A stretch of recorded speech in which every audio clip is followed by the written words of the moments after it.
सारनाथ के मुख्य परिसर से पहले रास्ते में एक और स्तूप मिलता है, ऊंचा, गंभीर और दो अलग अलग युगों की कहानी अपने भीतर समेटे हुए। यह है चौखंडी स्तूप और इसकी सबसे अनोखी बात यह है कि इसका ऊपरी और निचला हिस्सा दो अलग अलग सभ्यताओं ने सदियों के फासले पर बनाया।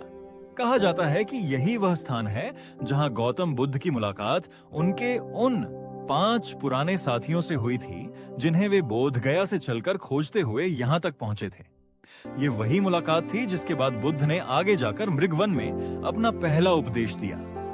इसी स्मृति में गुप्त काल में यहाँ एक ईंटों का टीलेनुमा स्तूप बनवाया गया था, लेकिन सदियों बाद 16वीं शताब्दी में जब मुगल बादशाह हुमायूं इस रास्ते से गुजरे तो उनके बेटे अकबर ने उस पुरानी बौद्ध संरचना के ऊपर एक अष्टकोणीय मीनार बनवा दी, अपने पिता की उस यात्रा की याद में। इस तरह एक ही ढांचे में मिल गए बौद्ध धर्म की शांति और मुगल स्थापत्य की भव्यता।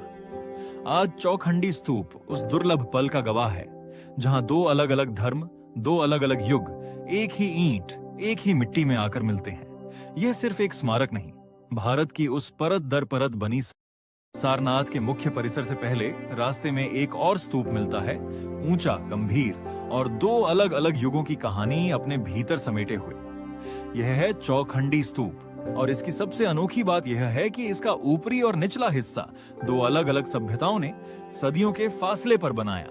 कहा जाता है कि यही वह स्थान है जहां गौतम बुद्ध की मुलाकात उनके उन 5 पुराने साथियों से हुई थी जिन्हें वे बोध गया से चलकर खोजते हुए यहां तक पहुंचे थे।